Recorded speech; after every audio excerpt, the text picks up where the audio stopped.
자, 1대1 함수는 잠깐 복습이에요.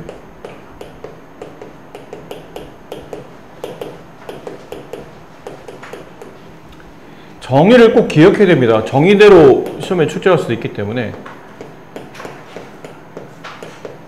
이러면 이렇다라는 거죠. x가 서로 다르면 y도 서로 다르다라는 뜻으로 이게 1대1 함수고, 거기다 이제 1대1 대응이 되면 여기 있는 1대1 함수의 개념에다가 추가된 게 이제 공역과 치역이 일치한다. 여기까지 포함되면 1대1 대응이 되고, 가끔 여기 있는 이 문장 있잖아요. 이 문장이 1대1 함수를 뜻하는 이제 명제가 되겠죠. x1과 x2가 다르면 함수값도 다르다. 이게 1대1 함수 뜻하는 하나의 명제가 되는데, 그 명제가 1대1 함수를 뜻하는 참이 명제면 이 명제 대우도 참이 되잖아요. 그럼 이 명제 대우가 되면 fx1과 여기에 부정이죠. fx1과 fx2가 서로 같으면 x1과 x2도 서로 같다. 이렇게 나올 수도 있어요. 세 가지 표현으로 1대1 함수입니다. 혹은 두 번째 이 표현으로, 그 마지막은 세 번째 이 표현으로 대우를 이용해서 1대1 함수를 표현하기도 한다라는 거죠. 가끔 저렇게 나오기도 해요. 그래서 1대1 함수를 뜻하는 그림은 많죠. 근데 대표적 그래프는 이렇게 되는 그래프가 대표적인 1대1 함수의 그래프. 그래서 1대1 함수가 되려면 세로축과 만나는 교점과 가로축이 만나는 교점이 항상 한 개씩이어야 됩니다. 세로축과 만나는 교점이 한 개라는 얘기는 함수가 성립한다는 뜻이고, 가로축과 만나는 교점이 한 개라는 뜻은 일단 x값이 틀리면 y값도 다르다는 의미의 1대1 함수를 뜻하는 표현이 돼요. 다만 이 표현이 좀 없죠. 공역에 특별한 범위 없으면 공역은 실수 전체 집합인데, 여기 찍히고 있는 치역의 범위는 여기만 찍히기 때문에 공역과 치역이 일치하지 않죠. 대표적으로 이게 1대1 함수를 뜻하는 표현인 거고, 1대1 대응은 뭐 직선도 괜찮고 아니면 이런 곡선도 괜찮고, 어쨌든 가로축과 세로축이 만나는 교점이 각각 한 개씩인데, 공역의 범위나 뭐 치역의 범위나 같은 범위죠. 공역도 실수 전체, 치역도 실수 전체, 이렇게 되면 1대1 대응이 성립한다라는 표현이었었어요. 자, 다음 이제 항등함수와 상수함수. 항등함수는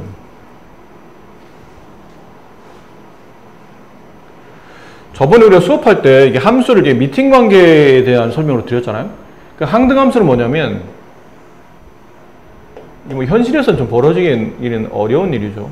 근데 남학생과 여학생 연결해주는 함수 f가 미팅 주선했는데 남학생이 3명 나왔어요.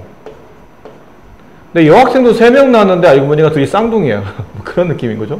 말이 안 되지만 클론, 복제인간 이런 느낌. 그래서 1이 1을 찍고 2가 자기와 똑같은 2를 찍고 3이 자기랑 똑같은 3을 찍는 이런 구조가 항등함수예요. 이런 느낌이죠. x에다가 어떤 값을 집어넣으면 그 값이 답으로 나오는 겁니다. 항상 같은 값을 함수값으로 갖는다라는 뜻으로 항등함수라고 불러요. 아셨죠? 뭐 형식상 이런 느낌이죠. f 네모는 네모입니다. 이렇게 되면 이건 항등함수구나. 그럼 우리가 알고 있는 함수 중에 대표적인 항등함수가 어떤 거냐면 y는 fx, y는 x. 이게 대표적인 항등함수예요. x와 그 x가 대응되는 함수값 y가 서로 같을 때 이게 대표적인 항등함수고, 연속함수 중에서 항등함수는 보통 일반적인 이건데, 연속함수가 아닌 케이스 중에도 가끔 항등함수가 있긴 있어요. 예를 들어 정의역이 제한적이라면 마이너스 1, 0, 1 이게 x예요. 근데 fx가 x 세제곱 이렇게 되면 fx의 함수값도 이렇게 나오죠. 마이너스 1 집어넣으면 마이너스 1 나오고 0 집어넣으면 0 나오고 1 집어넣으면 1 나오기 때문에 이것도 정의역 범위가 제한적인 구조에서는 어떤 특정 함수가 가끔 항등함수가 되기도 합니다. 근데 얘는 연속함수는 아니죠. 그냥 뜨문뜨문 어떤 특정 값이 주어졌을 때니까. 일반적으로 그런 거 없을 때 항등함수는 y는 x라고 생각하시면 돼요. 그러고 보니까 이거가 이거 같은 말 아닌가요? fx랑 y는 서로 같은 말이잖아. 같은 말이에요. 네. 상수함수는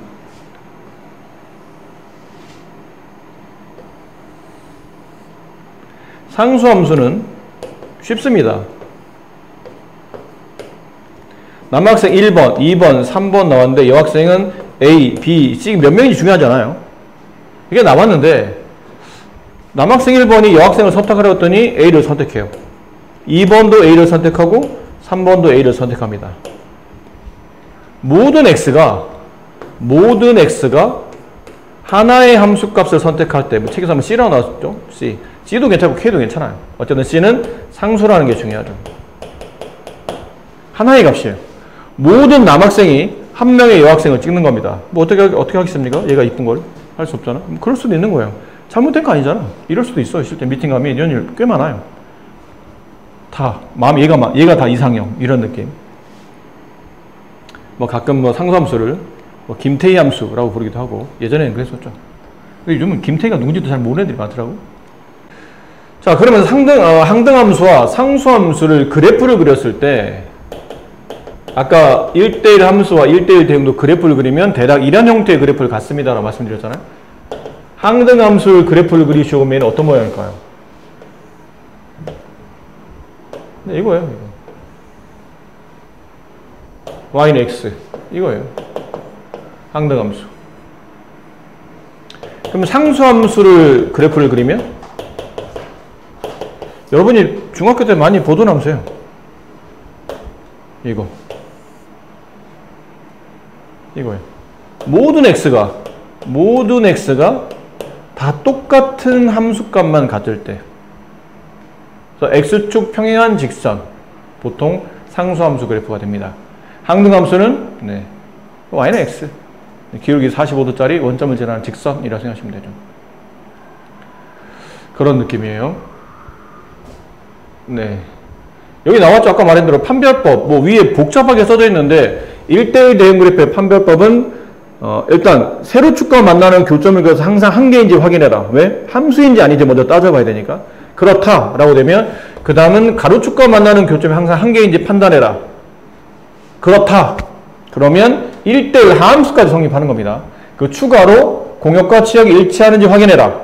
그렇다. 그럼 그때는 1대1 대응으로 바뀐다. 그래서 이런 느낌이 있다고 말씀드렸죠. 약간 이런 느낌. 이렇게 함수라는 큰 동네 안에, 지금 우리가 배운 것만 얘기하는 겁니다. 다른 걸 포함시키는 건 아니고 함수라는 큰 동네 안에 여기에 일정 부분에 누가 사냐면 1대1 함수가 살아요. 그 안에 다시 1대1 대응이 살고 있어요.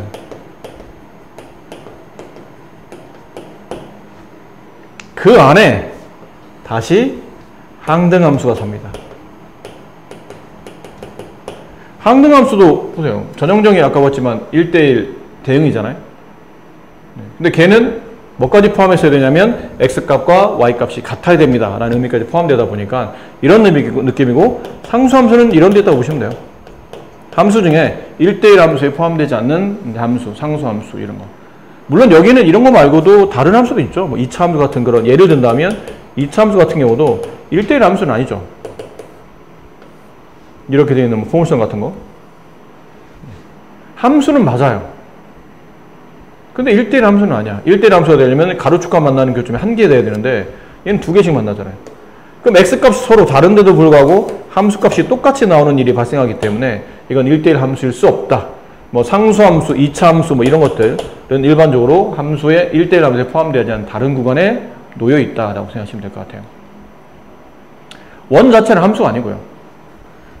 자, 고르는 거죠. 정역과 공역의 실수 전체 집합일 때 다음 중 해당하는 걸 찾으시오. 1대1 함수 찾으세요. 누구죠? 기역, 디귿, 리을. 아니지 않나요, 선생님? 기역과 디귿은, 기역은 1대1 대응이고, 디귿은, 이거 항등함수, y는 x니까 항등함수 아닙니까? 맞는데, 아까 봤잖아요, 잠깐. 1대1 함수 안에 1대1 대응과 항등함수가 포함되어 있기 때문에, 항등함수의 그래프가 주어지게 되면, 항등함수는 1대1 대응이라 말할 수도 있고, 1대1 함수라 말할 수도 있어요. 그러니까 이런 느낌이죠. 아산 사람이야. 아산 사람은 충청도 사람이라 말해도 되잖아. 그 대한민국 사람이라 말해도 되잖아요. 그런 느낌과 가깝습니다. 그래서 이런 문제 봤을 때, 선생님 기억은 1대1 대응이요. 1대1 대응도 좀 더 구체적으로는 1대1 대응도 많지만 1대1 함수라도 틀린 건 아닙니다. 그럼 1번 1대1 함수를 찾으시오. 기역, 디귿, 리을이 되며 1대1 대응은 그 중에 리을은 안 되죠. 리을은 치역과 공역이 일치하지 않기 때문에 치역, 공역이 일치하는 1대1 함수를 찾아야 되니까 기역과 디귿이 답이고요. 그 중에 항등함수는 더더군다나 그 중에도 x값, y값 똑같아야 되는 것, 디귿. 4번 상수함수는 4번이 정답이다. 이렇게 골라내시면 됩니다. 이거는 중요한데 별표는 치세요. 중요는 한데요. 쉽습니다.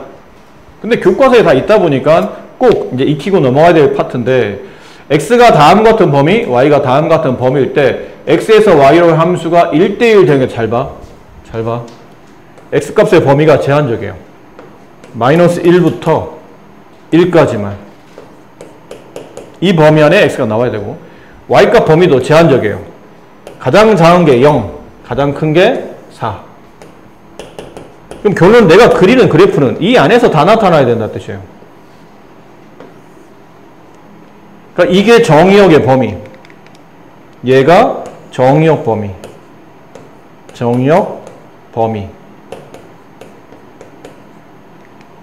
얘가 공역의 범위. 이렇게 돼요.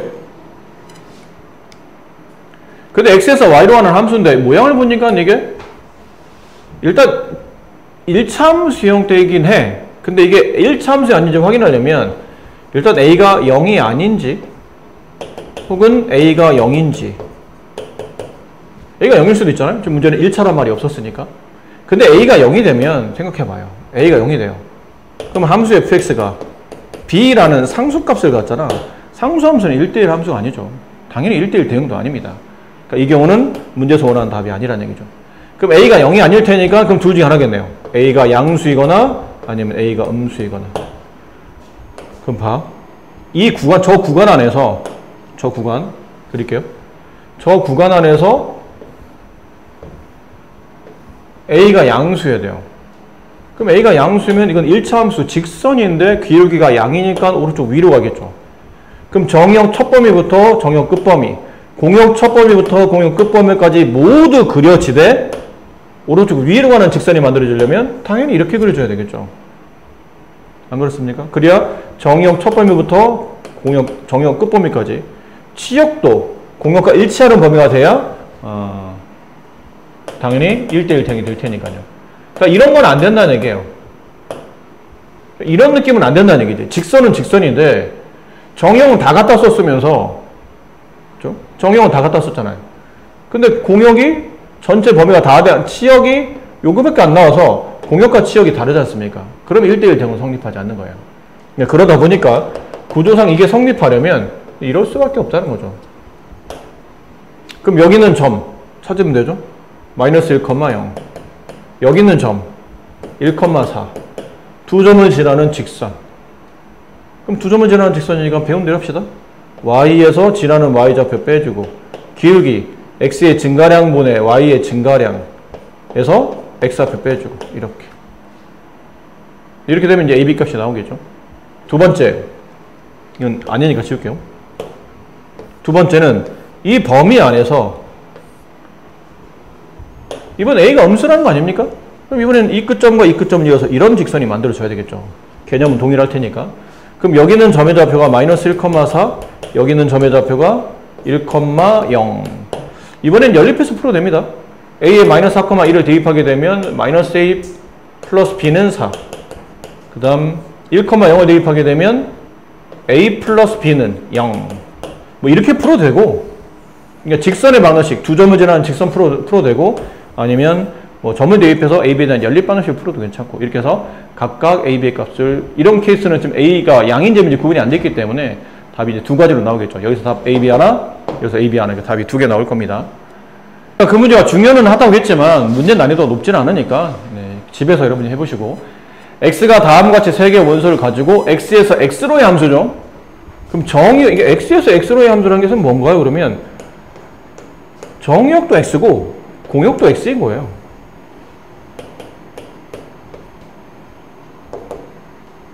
근데 이렇게 가는 함수예요.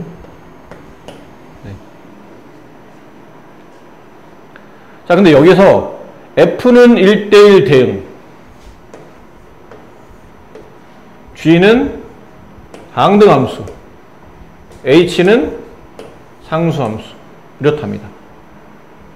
그럼 확실한 거는 F는 아직 잘 모르겠고 G는 어떤 특정 값을 집어넣으면 답이 자기랑 똑같은 게 나와야 돼요. 그 H는 어떤 특정 값을 집어넣으면 이게 똑같은 숫자 하나로 이렇게 귀결돼야 돼요. 그러니까 이 얘기는 h-1의 값도 h0의 값도 h1의 값도 답이 똑같다라는 거예요. 그리고 g는 g-1의 값은 마이너스로 고정되어 있고 g0의 값은 0으로 고정되어 있고 g1의 값은 1로 고정되어 있다는 뜻이죠. 얘는 고정값이에요. 얘는 뭔지 모르겠지만 다 똑같은 값이 나와야 돼. 다 같은 답. 그래서 상수함수가 되니까. 조건을 봅시다. F0, F0, G1, H1. G1의 값이 얼마예요? 1이네요. 근데 G1과 H1이 같다는 거 아니에요, 지금? 그럼 여기가 1로 바뀐다는 얘기죠. 그럼 얘도 주르륵 다 이제 1로 바뀌겠죠. 이렇게. 그럼 H는 답이 정해졌네요. H는 무조건 답이 1. 그럼 F0의 값. 이걸 통해서 F0의 값을 알 수 있다. F0 값은 1이다. 얘랑 같아야 되니까. 그 다음 여기 F0의 값 0이죠? F0은 0이잖아요.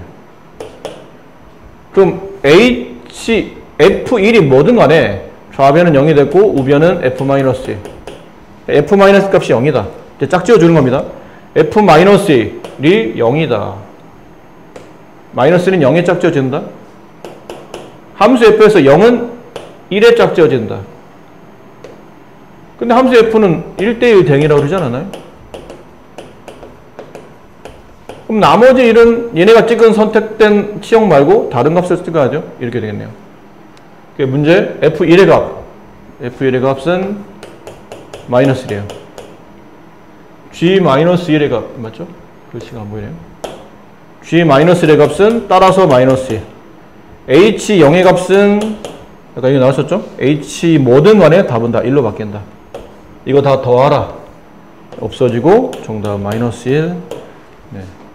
다음 여러가지 함수의 개수.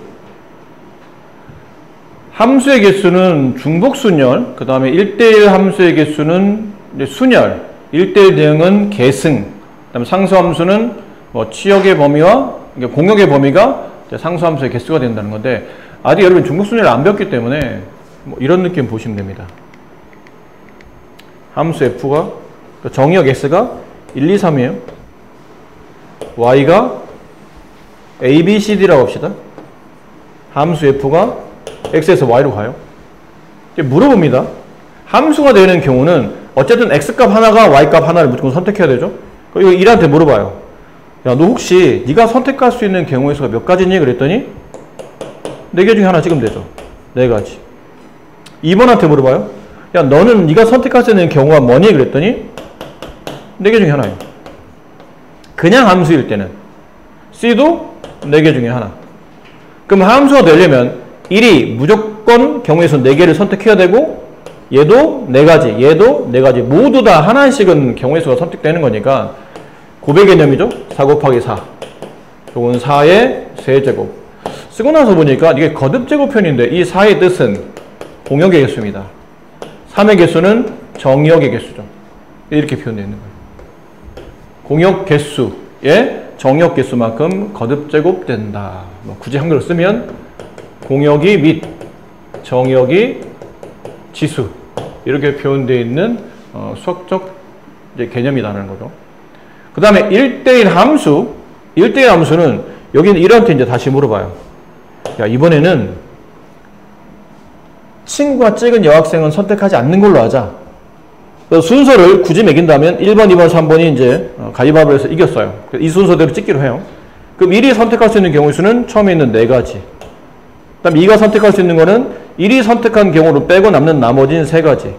3은 2가지. 이런 느낌이겠죠. 쓰다 보니까 개념상 이런 개념이네요.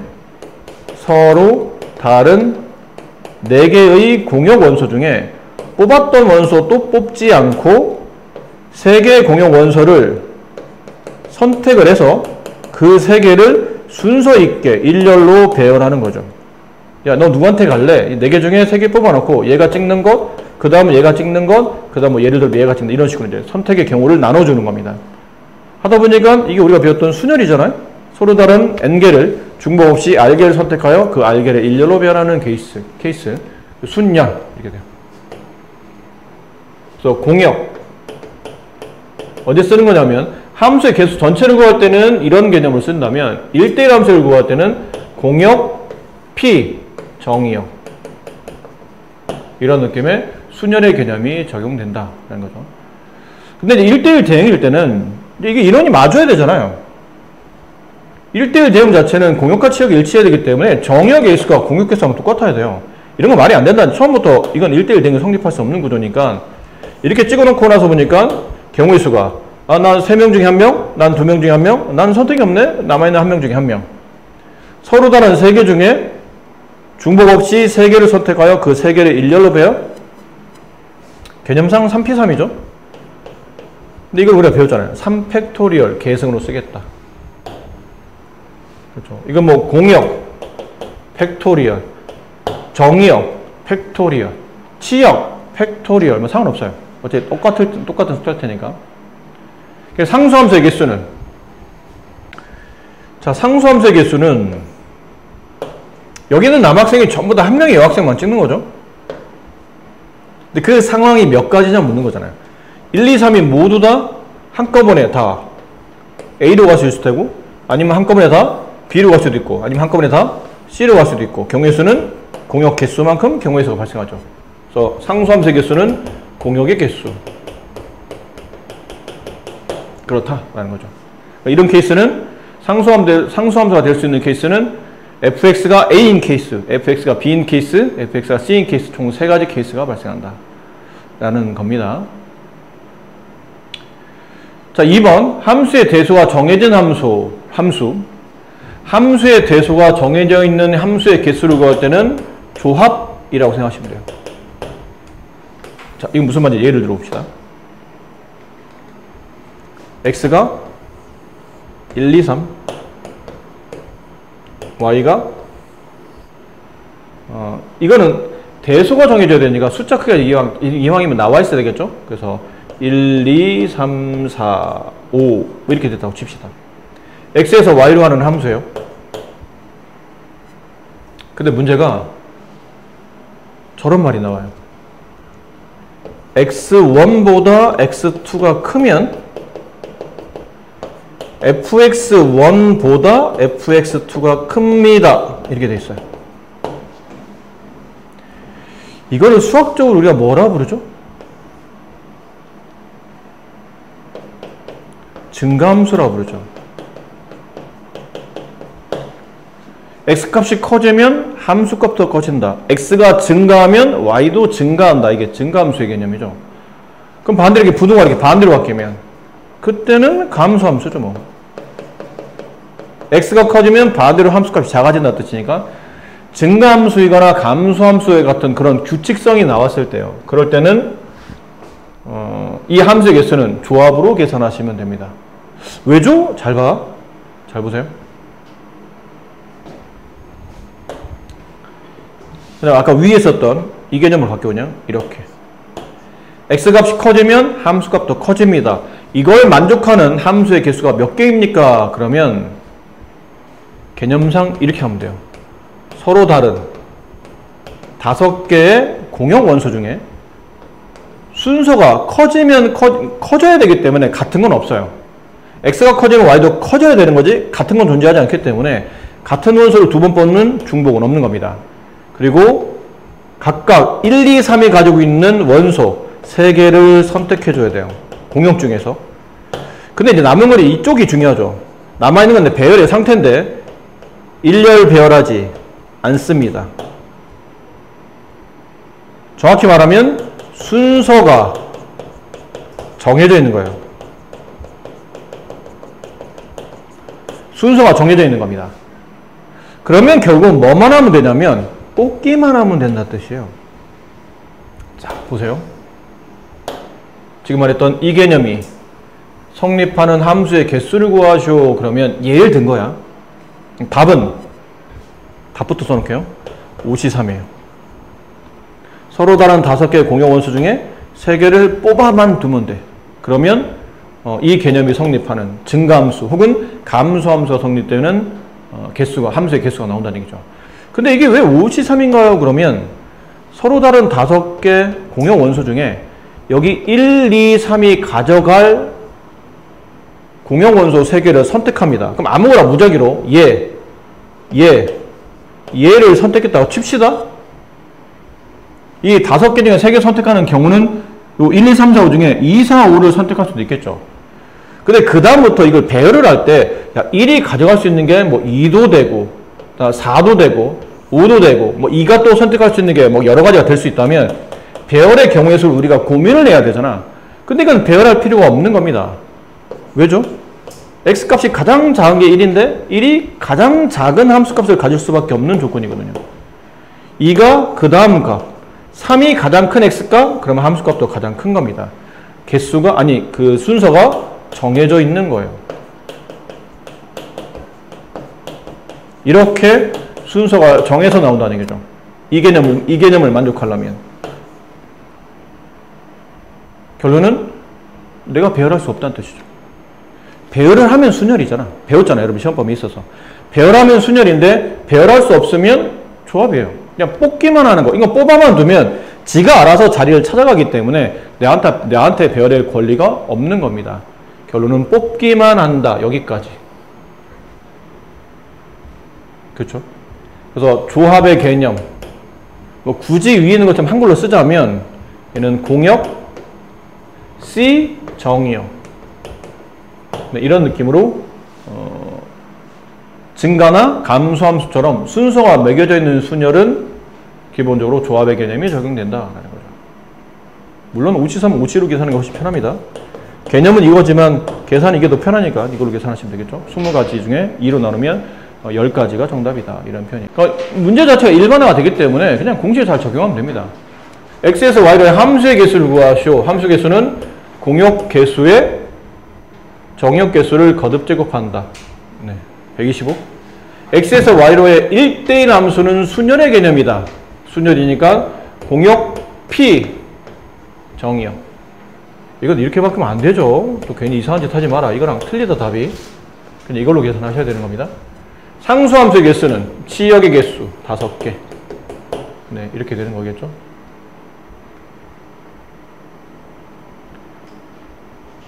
자, 밑에 있는 8-2는 딱 봐도 저게 뭐의 정의라고 그랬나요? 1대1 함수의 정의죠.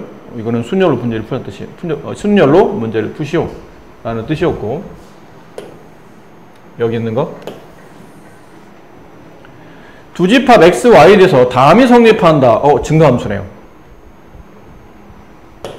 x가 커지면 y도 커집니다. 증가하는 함수의 개수를 구하시오. 공역 하나, 둘, 셋, 넷, 다섯, 여섯. 6C3. 6P3을 3팩토리얼로 나누는 거죠. 6, 5, 4를 3팩토리얼 6으로 나누죠. 약분하면 20가지의 함수가 나타난다. 정의 나온 대로 문제를 풀어줘야죠. 정역 x의 임의 원소 x에 대하여 다음이 성립한답니다. 근데 이게 x값이 5종류가 있으니까 정의도 5개로 나누어 풀어야 되는 거잖아요. 그럼 x가 1이면 F1은 1 이하. 그럼 1이 선택할 수 있는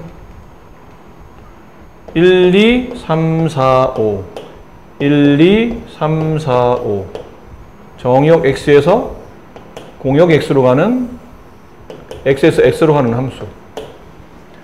그럼 1이 선택할 수 있는 함수 값은 1 이하의 값이니까 1밖에 없죠. 한 가지겠네요. 그럼 x가 2일 때는 F2가 2 이하, x가 3일 때는 F3이 3 이하. 그냥 정의대로 숫자를 집어넣는 거예요, 지금. F4는 4 이하, x가 5일 때는 F5가 5 이하. 그럼 경우의 수는 2가 선택할 수 있는 경우의 수는 2 이하의 함수값을 갖는 거니까 1 아니면 2죠? 두 가지. F3은 3 이하, 요만큼 3개를 가질 수 있다는 얘기죠. 1, 2, 3 중에 하나를 갖겠다는 뜻이죠. 3가지. 이렇게 따졌더니 얘는 4가지, 얘는 5가지. 그럼 정답은 이게 뭐가 답이에요? 이 5개 중에 하나가 답이에요? 아니면 어떻게 되는 거예요? 경우의 수잖아요, 경우의 수. 함수를 만들려면 1이 선택할 수 있는 경우의 수, 2가 선택하는 가지수, 3이 선택하는 가지수, 4가 선택하는 가지수, 5가 선택하는 가지수를 모두 계산해야죠. 함수는 x값이 무조건 y값을 선택해야 되기 때문에 그러니까 얘 곱을 계산해야죠. 그렇죠? 함수는 x가 빠짐없이 모두 각각의 y값을 하나씩 선택해야 되기 때문에 각각의 경우의 수가 모두 다 선택돼야 되므로 저 경우의 수의 곱의 개념. 정답은 120까지. 네, 이렇게 되겠습니다. 자, 수업의 흐름을 좀 쭉 보시다 보니까 앞쪽에서 선생님이 연습도 할 시간을 많이 안 드리고 그냥 개념 설명하고 이렇게 뭐 용어에 대한 정의 그리고 대략적인 예제 문제 좀 빠르게 진행하다 보니까 뭐 그렇게 별로 어려운 것도 없는 것 같고 별로 중요하지도 않을 것 같고 뭐 이런 느낌인데 그렇지는 않고요. 시간상 어쩔 수 없이 2학기 파트고 그 기말 파트고 우리가 얼른 진도를 마무리해야 되는 입장이다 보니까 어느 정도 여러분이 할 수 있는 것들은 생략하고 넘어가고 있는 건데 여기는 그냥 쉽게 넘어가면 안 됩니다. 굉장히 중요한 파트고 여기 합성함수와 뒤에 있는 역함수는 모르시면 이제 안 되는, 그냥 너무 많은 얘기 할 필요 없이 그냥 모르면 안 되는 아주 중요한 새로운 함수에 대한 개념이라는 걸 명심하셔야 됩니다. 앞으로 계속 나올 겁니다. 합성함수. 단어가 어느 정도 의미를 내포하고 있는데 합성, 뭘 붙였다는 얘기죠? 약간 이런 의미예요.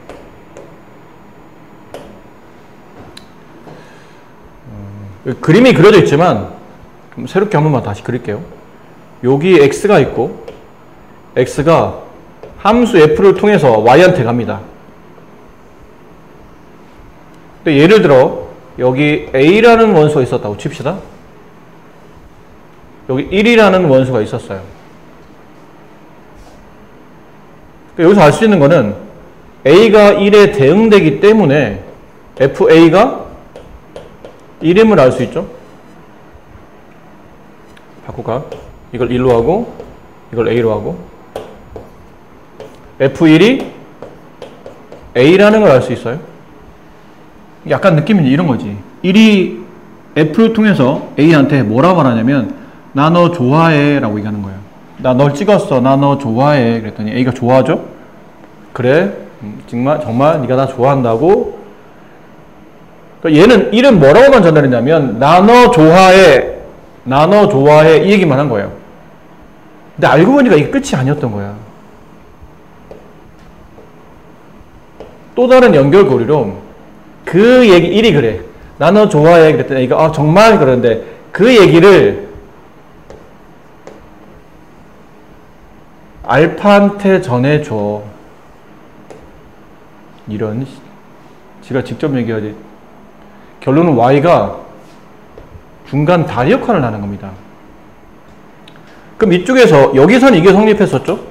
근데 여기 G에서 보자면 G라는 함수에다가 A를 대응시키면 짝지어지는 함수값은 알파였던 거예요. 근데 보신 바와 같이 아까 A는 뭐랑 같았냐면 F1과 같았죠. 그럼 여기 괄호 안에 들어있는 G 괄호 안에 있는 ADR이 대신에 F1을 써도 상관이 없다는 얘기예요. 같은 말이니까. 이렇게 성립한다는 뜻이죠. 이해됩니까?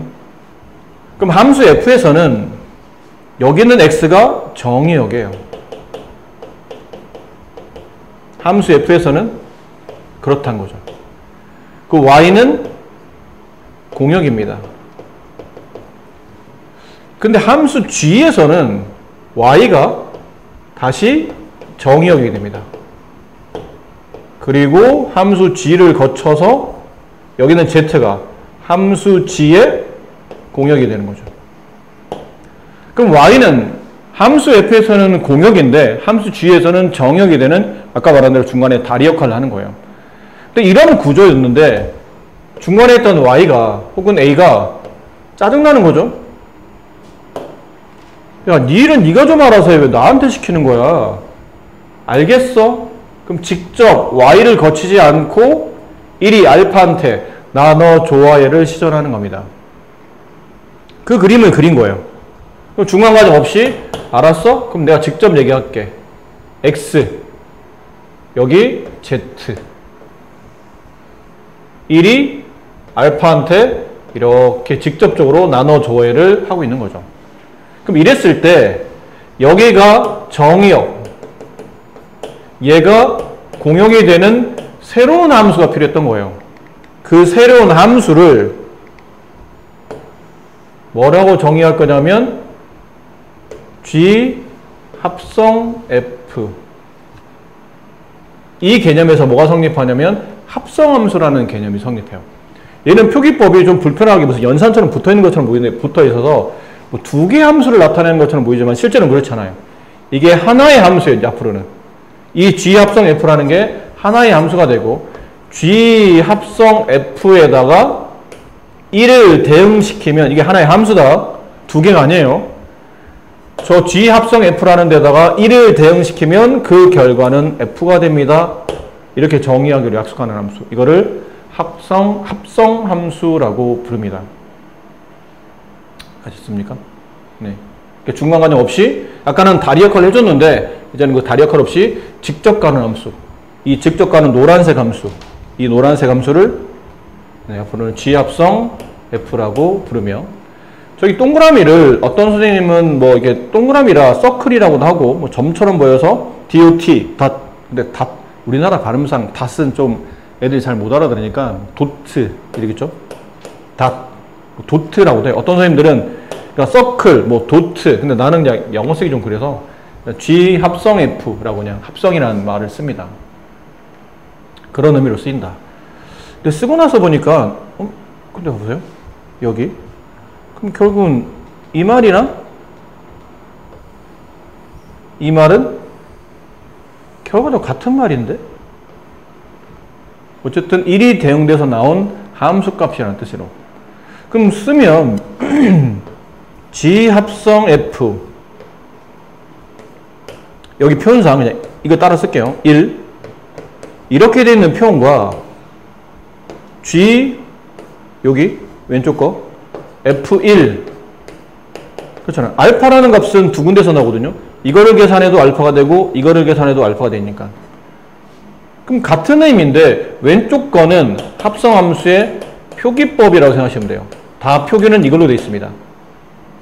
G 합성 F1 그럼 1이라는 것을 G 합성 F에 합성시키면 그 결과는 알파에 대응된다. 그 함수값이 알파값이 나온다라는 뜻이고 오른쪽에 있는 거는 그 표기법을 계산하기 위한 연산법이라고 보시면 돼요.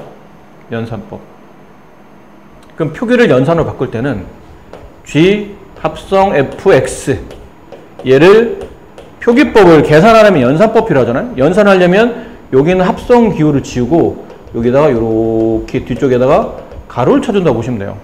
저 합성 기호를 지우고 뒤쪽에다가 묶어서 fx라는 가로를 쳐준다. 이렇게 생각한다는 얘기죠. 아셨습니까? 근데 여기서 좀 이해가 안 되는 게 있어요. 조금 이해가 안 되는 게. 선생님, 근데 이게 원래 f가 먼저고 g가 나중 아닙니까? 그쵸? 그럼 함수를 정의할 때 이게 g 합성 f가 아니고 순서대로 본다면 f 합성 g가 원래 맞는 거 아닌가요? f가 먼저 나오고 g가 나중에 나온 거니까.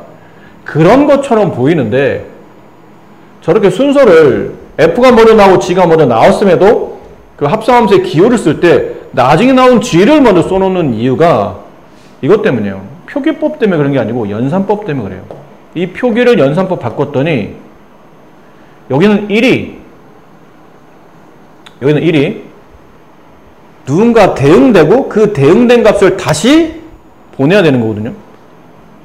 근데 이거를 이렇게 썼을 때는 의미상 1이 순서대로 g에 먼저 대응되고 표기를 쓰면 이렇게 써야 되잖아요. 표기를 연산법 바꾸면 이렇게 써야 되거든. 근데 실제로 1은 g에 먼저 대응되는 게 아니잖아요. 1이라는 원소는 f에 대응되지 g에 대응되는 함수가 아니죠. 1이 여기로 바로 직접 가지는 않는다는 얘기죠. 그러니까 1이 g에 대응되는 게 아니고 f에 대응되는 게 맞기 때문에 이 표기법보다는 지금 그림상은 이게 맞다는 얘기예요. 1을 f에 먼저 보내서 함수값을 구한 다음에 그 함수값을 다시 g에 보내서 마지막 결과값을 찾는다. 이게 연산법이 좀 더 자연스럽게 표현되기 때문에 표기법이 약간 앞뒤 바뀌어서 이상하게 부자연스러운 것처럼 보이지만 계산 처리할 때는 이게 더 훨씬 유리하기 때문에 표기를 이렇게 바꿔놨다 보시면 돼요. 그렇습니다. 이게 약간 표기법에 혼란이 있을 수 있는데 연산을 자연스럽게 표기하기 위해서 이렇게 바꿨다라고 생각하시는 거죠. 이 관계를 잘 이해하셔야 됩니다. 다시 축약해서 x, y, z 이래요. x에서 y로 가는 함수 f, y에서 z로 가는 함수 g라고 됐을 때 여기 네모, 여기 세모, 여기 별 구조는 이렇게 성립하고 이게 f 네모는 세모였고 다시 이렇게 성립할 때는 g 세모가 별이었죠. 근데 이거를 이렇게 거쳐서 가지 않고 그냥 직접 가는 함수를 만들려고 하는 거죠. 정의역, 공역, 직접 한 방에 다이렉트로 하는 함수.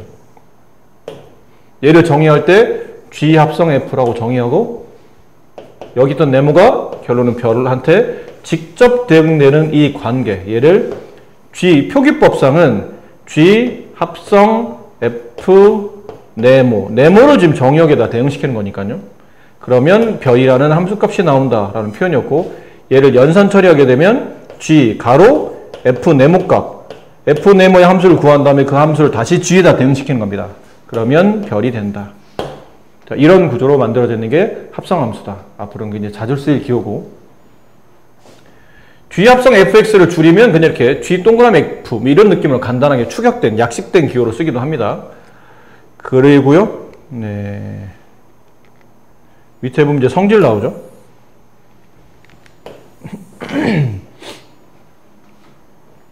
합성함수의 성질. 합성은 교환이 성립하지 않습니다. 왜냐면 아까 보신 것처럼 이쪽으로 하는 함수에다가 다시 g 이렇게 하면 이게 g 합성 f잖아요. 그럼 f 합성 g를 주게 되면 이건 반대로 가는 겁니다. 이쪽이 먼저 나중에 이렇게. 그럼 정역과 공역이 순서가 뒤바뀌잖아요. 같은 함수일 수가 없는 거죠. 이거는 기본적으로 합성함수는 교환이 성립하지 않는다. 하지만 결합은 상관없다. 그러니까 자리만 안 바꾸면 계산을 누굴 먼저 해준지는 크게 중요하지 않기 때문에 교환은 성립하지 않는데 결합은 성립한다. 약간 행렬의 곱과 비슷한 느낌이죠. 행렬 AB는 행렬 B랑 다 이러지만 교환은 성립한다. 이렇게 곱하나 이렇게 곱하나 답은 똑같다. 뭐 행렬할 때 비슷한 거 했었죠. 그 다음 행렬할 때도 이런 거 했었잖아요. 행렬 A에다가 단행렬 곱하나 얘네들이 순서 바꿔서 곱하나 어차피 얘는 단행렬은 생략되면서 행렬 A가 나온다는 것처럼 이 I가 뭐냐면 함수 F에다가 I를 합성시켜요. 근데 보통 함수는 그 합성함수는 교환이 성립하지 않았는데 얘는 교환이 성립해요. 이 답은 그냥 F가 됩니다. 그러니까 합성하나 만화인 함수, 이 함수를 보통 항등함수라고 불러요. 아까 했던 우리 항등함수 정의 있죠. 항등함수. fx가 x인 함수. 항등함수. 항등함수를 영어 아이덴티티 줄임말 그냥 i라고 써요. 맨 앞에 짜서 그냥 항등함수라고 부릅니다. 자기 자신을 준다는 얘기죠. 이게 왜 근데 교환, 아니 자기 자신을 주는데 왜 교환이 성립하는 겁니까? 항등함수는 x에다 뭘 집어넣어도 자기 자신 x가 답으로 나와요. 아까 이런 거 했었잖아요. 항등함수 x 집어넣으면 x가 답이 나오는 것. 근데 이 f를 이럴 때 이 f를 독특하게 우리는 i라고 따로 이름을 불러둔다는 거죠. 이 f가 i인 겁니다. 자, 이렇게 되는데 함수 f에다가 i를 합성시켜요. 거기다 x를 집어넣습니다. 그럼 표기법상 저 동그라미 기호 지우면서 가로를 친다고 했죠? i x. 근데 아까 ix가 x였기 때문에 이건 그냥 fx가 되죠. 그럼 그 얘기는 x를 여기 있는 합성함수에 대응시켰는데 결과는 i는 생략되고 그냥 이 x가 f에 대응된 결과랑 같다는 뜻이에요. 이거 순서를 바꿔봅시다. f 합성 i 합성 fx. 그럼 얘도 i fx 이렇게 표기법 연산으로 바꿔야 되겠죠?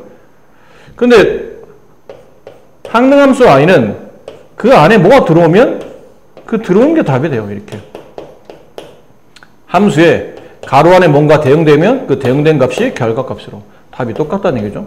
상관없다. 그래서 교환이 일반적으로 성립한다 라는 표현입니다. 그리고 마치 단위행렬 곱하는 것처럼 이 항등함수는 표기법상 그냥 생략해도 무방하다, 없어진다. f가 그냥 남는다 라고 생각하시면 됩니다. 자, 연습 문제 한번 해봅시다. 자, 두 함수 f와 g가 f가 위아래 두 개로 영역이 나눠진 거죠. 0 이상일 때는 함수값의 제곱, x값의 제곱. 음수일 때는 그 x값의 절반으로 함수 fx가 정의되고 gx는 1차 함수 3x 플러스 2로 정의됐을 때 얘를 계산하시오. 첫 번째, 여기다 쓸게요. f 합성 g 마이너스 4. 네, 연산법 f g 마이너스 4. 그럼 g 마이너스 4의 값을 f에다 대응시키라는 얘기죠. g 마이너스 4 여기다 마이너스 4를 대입합시다. g 마이너스 4. 그럼 마이너스 12 플러스 2니까 마이너스 10. 여기가 f 마이너스 10. 함수 f는 음이 나오면 그 음의 값을 절반 내서 함수 값을 구한다. 마이너스 2번 g 합성 fe. 표기법을 연산법으로 바꿉시다. fe. fe부터 먼저. fe는 양수값이죠. 그러니까 양의 값은 들어간 값을 제곱시킨 값으로 함수값을 처리한다. f4. fe는 4와 같다. g4의 값. 근데 저기다 4 대입하라는 얘기잖아요. 그럼 3, 4, 12 플러스 2, 14. 얘랑 덧셈한 값이니까 정답은 9. 별표를 쳐놓으세요. 이거는 여러분 내신뿐 아니라 모의고사에도 굉장히 곧잘 나오는 형태인데 이게 시험에 나오는 게 아니고 이제 이 구조가 이런 구조가 이제 합성함수를 여러 번 거듭 제곱하는 구조. 이게 시험에 나오는데 이게 나중에는 누구랑 합쳐지냐면 보통은 좀 복잡한 거는 유리함수랑 합성함수를 합성시켜서 유리함수 문제인데 함수 fx가 유리함수인 거예요. 분수 형태. 거기다 합성함수의 개념을 붙여가지고 문제를 출제하면 계산이 굉장히 지저분해지거든요. 그걸 노리는 문제입니다. 근데 지금은 좀 쉬워요. 아직까지는. 이게 함수 자체가 쉽기 때문에. 그럼 이런 거라는 얘기죠. f1은 그냥 함수 fx를 말아요. 이걸 말하는 겁니다. 근데 f2x 얘는 f 합성 fx를 말하는 거죠. 이게 약식 표현이라 계산할 때는 x를 써줘야 됩니다. 그럼 f3x는 f 합성 fx 혹은 함수 f의 앞에서 계산했던 f2x 얘를 계산하시거나 이런 식으로 계속 이어진다는 뜻이에요. 자, 근데 하다 보니까 좀 이건 숫자가 주었으니까 오히려 이게 숫자가 주어지면 쉬운 문제거든요.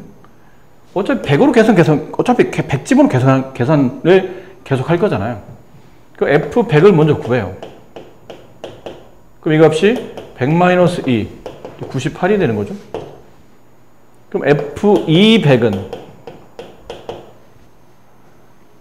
x-2라는 식에 여기다가 뭘 대입하냐면 fx를 대입하죠. f100 이렇게. 그러면 98에서 다시 2를 빼니까 96이 돼요. 그러니까 이렇게 가겠다는 뜻이거든. 근데 이렇게 쓰다 보면 숫자는 쉬운데 내 계산이 이제 규칙성이 좀 애매해지는 거죠. 그래서 이게 숫자가 나왔지만 웬만하면 이건 식 자체를 그냥 이해하는 게 나아요. f1x는 x-2. 그럼 f2x는 f 합성 fx. 얘는 fx. 무슨 말 이해되죠? 그럼 이건 무슨 말이에요? 함수 f는 들어온 식에다가 2를 빼란 얘기예요. 지금 누가 들어왔냐면 fx가 들어왔죠? 거기다 2를 빼란 얘기네요. 그럼 x-2에다가 다시 2를 빼란 뜻이에요. 그럼 f3x는 f3x는 f 합성 f2x. 얘는 f2x. 그러면 f2x에다가 다시 2를 빼라는 얘기예요. 함수 f의 명령은 무조건 들어온 값에 2를 빼는 거니까. 그럼 여기서 또 x-2 빼기 2에다가 또 다시 2를 빼라는 얘기예요. 자, 이렇게 하다 보니까 이제 규칙이 보이는 거죠. 얘는 x에서 2를 2번 빼게 되고, 얘는 x에서 2를 3번 빼게 되고, 그러니까 f1x는 x에서 2를 1번 빼고, f2x는 x에다가 2를 2번 빼고, x3x는 x에다가 2를 3번 빼고. 그럼 이렇게 따지면 f60 여기다 따라 쓸게요. 그럼 f60x는 x에서 2를 60번 빼라는 얘기죠. 이렇게. 그럼 x-120이 되므로 따라서 f60 100은 100-20 120 네, 마이너스 20이 정답입니다. 이렇게 이제. 자, 다음. 보통은 합성함수는 교환이 성립하지. 이것도 별표 치세요. 이것도 중요합니다. 이 문제도 중요해요. 근데 행렬할 때도 그랬잖아. 보통 행렬은 교환이 성립하지 않습니다. 라고 해놓고 나서 어떤 문제 보면 이게 성립한다고 되어 있죠. 이런 거 시험에 잘 나오잖아. 얘도 그래요. 합성함수는 일반적으로 교환이 성립하지 않는데 얘는 교환이 성립한답니다. 그때 이 값을 구하래요. 그럼 따로따로 계산하시면 돼요.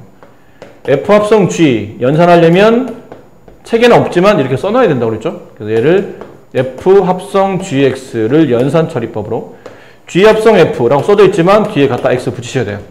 그래서 G, FX. 그럼 얘는 함수 fx에 g를 대입하라는 얘기잖아요. 근데 함수 f의 규칙은 들어온 값에 음수 붙여주고 뒤에 1 빼주는 겁니다. 들어온 값에 음수 붙여주고 뒤에 1 빼는 거예요. 근데 gx가 나와 있죠? g가 이거라잖아요. 마이너스 2x 플러스 a. 거기다 1 빼주는 것. 그래서 마이너스 2x 마이너스 a 마이너스 1. 밑에 있는 거는 함수 g가 fx를 그러니까 그 대응되는 값을 찾으라는 얘기고, 함수 g의 규칙은 들어온 값에 2배 한 다음에 무조건 a를 덧셈하는 겁니다. 들어온 값 fx에 2배 한 다음에 무조건 a를 더하는 거예요. 그럼 fx는 저기다 이제 직접 집어넣죠? 2 가로 마이너스 x 마이너스 1 이었죠? 아마 숫자가? 이렇게 뒤에다 플러스 a 이거 빠뜨리지 마시고 분배하면 마이너스 2x 마이너스 2 플러스 a. 그럼 얘네들이 서로 같다는 뜻이잖아요. 그럼 이거는 서로 같을 때가 지워지고 이것만 남죠. 그럼 마이너스 2 플러스 a랑 마이너스 a 마이너스 1이 같다. 2a가 1이 됨에 따라 a 값은 2분의 1이 정답입니다. 이렇게 되는 연산 조금만 해주시면 돼요. 어렵지 않고요. 중요하지만 어렵지는 않습니다. 필수에서 4번 문제. 함수 f와 g에 대하여 다음을 만족시키는 함수 hx를 구하시오. 일단 이건 이렇게 되어 있죠. f 합성 g가 g랑 같답니다. 합성시키면 돼요. f 빠르게 이걸 보시면 빠르게 식으로 빨리 유도를 해야 되죠. f hx는 써줘야 되니 또 f 합성 h 생략되어 있는 게 이거라고 그랬죠? 얘도 맞춰서 똑같은 x를 대입할 거니까 이렇게. 써져 있는 저 윗줄은 그냥 흔히 말하는 약식 표기법이야. 책은 다 저렇게 써줘요. 하지만 네가 계산할 때는 이거 다 써줘야 돼요. 이렇게. 그리고 얘는 fhx. 얘가 gx랑 같다. 다시 f의 규칙을 보죠. f는 들어온 값의 2배 빼기 3. 이게 규칙이에요. 들어온 게 hx가 들어왔죠? 그럼 hx의 2배 빼기 3. 자, 그게 gx랑 같다. 6x 플러스 3과 같다. 지금은 hx를 구하는 문제니까 넘기면 돼요, 그냥. 3 넘기면 6x 플러스 6이 되고 양변을 2로 나누게 되면 hx는 3x 플러스 3이 된다. 이렇게 hx를 간단히 구할 수 있고, 그 다음에 2번은 이것도 중간관절 저렇겠죠? 근데 생략하고 h 가로 fx는 gx. 자, 근데 이 앞에 문제랑 이 문제는 약간 다른 느낌이죠. 아까는 이렇게 서로 비교해서 보시면 돼요. 아까는 f를 알아요. f의 규칙성을 알아. 그러니까 모르는 함수가 들어와도 규칙성을 토대로 h를 구할 수 있다는 얘기죠. 근데 문제는 얘는 h를 몰라요. 규칙을 모르는 함수야. 그럼 fx가 들어와도 이걸 어떻게 하는지 모르겠다는 얘기죠. 뭘 계산식이 없으니까 일단은 써야 됩니다. 아는 것만 쓰세요. h는 잘 모르겠고 어쨌든 fx는 2x-3이더라. 우변은 gx는 알죠? 아는 걸 일단 다 베껴다 씁니다. 이렇게. 자, 근데 함수라는 게 약간 이런 느낌이잖아요. 저긴 하다못해 저 f만 해도 fx는 2x-3이야. 잘 봐. 중학교 때 이런 그림 본 적 있잖아요. 함수를 표현할 때는 무슨 통 그려놓고 마치 무슨 기계에 집어넣어서 결과물을 만들 때 여기다가 1을 집어넣어요. 그럼 그 들어온 1에 2를 곱하고 3을 빼서 바깥으로 원소를 뽑아주는 역할을 하는 게 이 통 F의 역할이에요. F라는 통은 이런 역할을 해. 그러니까 답이 -1 이렇게 나온다는 얘기죠. 근데 여기다가 내가 네모를 집어넣으면 2에다가 네모를 곱한 값을 3으로 뺀 값, 얘를 바깥으로 이렇게 뽑아주는 역할을 한다는 얘기예요. 그러니까 얘는 약간 재료고 들어가는 x는 재료가 되고 이 함수 f는 레시피 같은 거예요. 이 재료를 어떻게 쿵짝쿵짝 해서 어떤 음식을 만드느냐, 약간 이런 느낌이라는 얘기지. 그래서 아무리 복잡하게 보여도 내가 여기다가 hx라는 함수를 집어넣었어요. 뭔지를 몰라, 사실은. 그럼에도 불구하고 규칙을 알 수 있다는 얘기죠. 이렇게 뽑아주면 되는 거니까. 그럼 h죠? 미안합니다. 이런 느낌으로. 그러니까 들어간 재료가 아무리 복잡해도 그 들어간 재료에 대해서 어떤 식으로 결과에서 어떻게 뽑아내줄지를 규칙성을 알 수 있게 함수가 배열되면 이게 어려운 함수는 어려운 표현은 아니라는 얘기예요. 자, 뭔 말이냐면 잘 봐라. 굉장히 복잡한 함수를 여기 복잡한 값을 집어넣어 볼게요. -x 플러스 1분의 4x 플러스 7 유리함수야. 나중에 볼 거. 이거를 여기다 집어넣어. 굉장히 복잡한 식이 들어가죠. 하지만 상관없어요. 어차피 들어간 값에다가 들어간 값에다가 2를 곱하고 숫자가 글씨가 좀 이상하죠? 들어간 값에다가 2를 곱하고 3을 빼서 이게 이제 바깥으로 나온다라는 규칙이기 때문에 하셨습니까?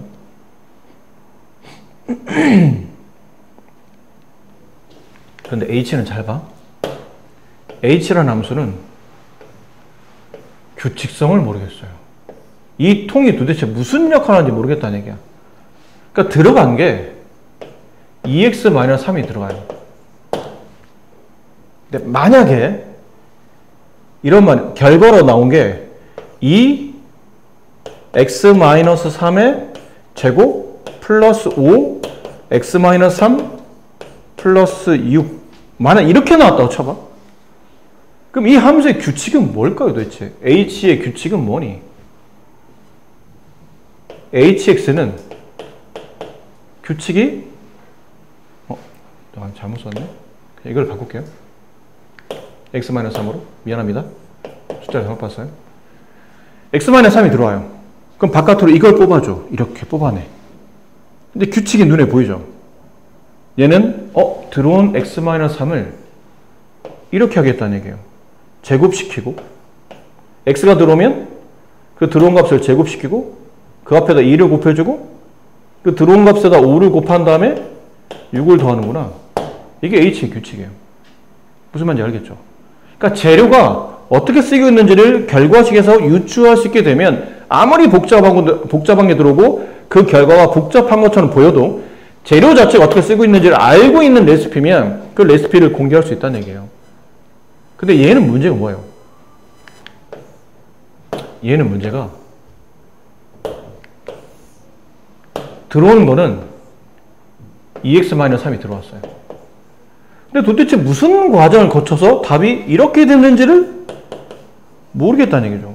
재료는 2x-3을 집어넣는데 갑자기 생뚱맞게 결과는 6x 플러스 3이 나오다 보니까 도대체 2x-3이 무슨 짓을 해서 답이 이렇게 나온 거지? 쉽게 유추하기 어려워요. 물론 1차 함수라 어느 정도는 짜맞출 수는 있는데 어느 정도 짜맞출 수 있죠. 1차 함수잖아요. 제곱하진 않았을 거 아니야. 개수가 달라졌으니까 배수를 처리했겠지. 2x-3에 얼마를 곱하면 6x가 되지? 3. 분배하면 6x-9? 근데 상수가 안 맞네? 12. 이런 느낌이죠. 레시피가 이렇게 됐을 거라고 생각을 하는 거죠. 그러면 이게 만약에 x가 이게 2x-3이 아니고 네모였다면 h의 규칙은 네모가 들어오면 3네모 플러스 12가 규칙성이니까 이 함수를 일반화시켜서 hx로 둔다면 3x 플러스 12일 것이다 라고 예상이 돼. 근데 이건 1차 함수가 이렇게 예상이 되잖아. 이게 만약 차수가 좀 달라진다면 그때 이렇게 퉁쳐서 예상하기 어렵다는 얘기예요. 자, 근데 얘는 말했듯이 좀 식이 복잡하면 여기 안에 h가 무슨 작업을 통해서 6x 플러스 3이 되는지 모르겠는 거죠. 좀 더 복잡해지면 이거 유추하기 어려워요. 그래서 어떻게 하냐면 첫 번째, 들어온 값이 너무 복잡하게 배열되어 있어. 이 재료를 단순화시키려고 하는 겁니다. 그래서 2x-3을 복잡한 식을 간단하게 바꿀 때 우리가 보통 치환을 많이 하잖아요. t라고 둡시다. 그러면 두 번째, 좌변이 바뀌어요. ht로. 근데 문제는 좌변만 t로 바뀌었지 우변은 그대로 x잖아. 남은 거는 t에 대한 명령어로 찾고 싶은 거니까 이 x를 t에 관한 식으로 바꿔줘야 돼요. 그럼 이 식을 정리하라는 얘기지. 2x는 t 플러스 3. 따라서 x는 2분의 t 플러스 3. 이 x를 여기다 대입해요. 그러면 6 곱하기 2분의 t 플러스 3 플러스 3. 이렇게 약분되고 3이 남고 3이 분배되면 3t. 그렇죠? 3t. 3을 분배하면 플러스 9 플러스 3이니까 플러스 12가 돼요. 무슨 의미죠? 내가 쓴 식을 정리해보면 ht는 3t 플러스 12랑 같다라는 규칙이에요. t가 들어오면 그 t의 3배 플러스 12. 그럼 남은 건 일반항만 남았잖아요. 보통 fx를 표현하니까 t를 x로 바꿔버리면 얘는 이렇게 될 것이다. 따라서 fx는 3x 플러스 12가 된다는 거죠. 약간의 치환을 거치고 이렇게 정리해 주시면 됩니다. 근데 만약에 이렇게는 이제 우리가 치환을 해서 풀었죠. 풀었는데 혹시 가끔 책에 보면 이런 말이 나와요. 가끔 책에는 함수 hx를 구하시오 할 때 이 앞에 1차 함수 hx를 구하시오 이런 말이 나옵니다. 그럼 아까처럼 치환하지 않고도 문제 풀 수는 있어요. hx가 1차 함수잖아요? 그럼 가볍게 이렇게 두세요. 모르겠으니까 이렇게 두세요. 그럼 여기는 2번식을 정리하다 보니까 h, fx gx. 근데 h의 규칙은 들어온 값의 1차 함수니까 들어온 값의 개수 a를 곱하고 상수 b를 덧셈한다. 들어온 게 fx가 들어왔으니 a, fx 플러스 b. 이렇게 되면 이게 gx랑 같다. 하나씩 이제 대입합니다. a 곱하기 fx가 2x-3. 그 다음에 뒤에 플러스 b. 이렇게 하면 gx, 6x 플러스 3과 같다. 분배하면 2ax 마이너스 3a 플러스 b. 얘가 6x 플러스 3과 같으므로 a 값은 3이 되고, 그래서 3 집어넣으면 마이너스 9 플러스 b가 3이니까 b 값은 12가 된다. 그래서 hx는 3x 플러스 12랑 같다. 이렇게 풀어도 되긴 합니다. 1차 함수란 말이 있을 때는. 근데 문제가 1차 함수란 말이 없으니까 사실 함부로 대입하기 좀 불편한데, 구조상 이게 1차 함수, 약간 느낌상 1차 함수일 수밖에 없는 구조긴 해. 근데 저런 전제가 안 붙어 있으면 직관적으로 이렇게 풀 수 있겠지만 서술형 이렇게 풀면 이제 감점 당하겠죠. 1차 함수라는 정의가 없기 때문에 네 마음대로 이렇게 정의를 내리면 선생님이 감점시켰을 겁니다. 이렇게. 심한 경우는 이건 뭐 만약 학교 시험이 좀 쉽게 나왔잖아요. 그러면 감점을 세게 때릴 수도 있어요. 이게 정의가 안 돼 있는 함수를 네 마음대로 정해놓고 결론은 답만 맞췄으니까 답만 맞춘 걸로 아마 처리할 수도 있고. 그래서 이런 경우 좀 위험한 풀이법으로 보면 좀 더 위험할 수도 있다라고 말하는 겁니다. 네. 저렇게 풀어도 사실 상관없지만, 합성함수 그래프 너무 한 시간 걸리는데.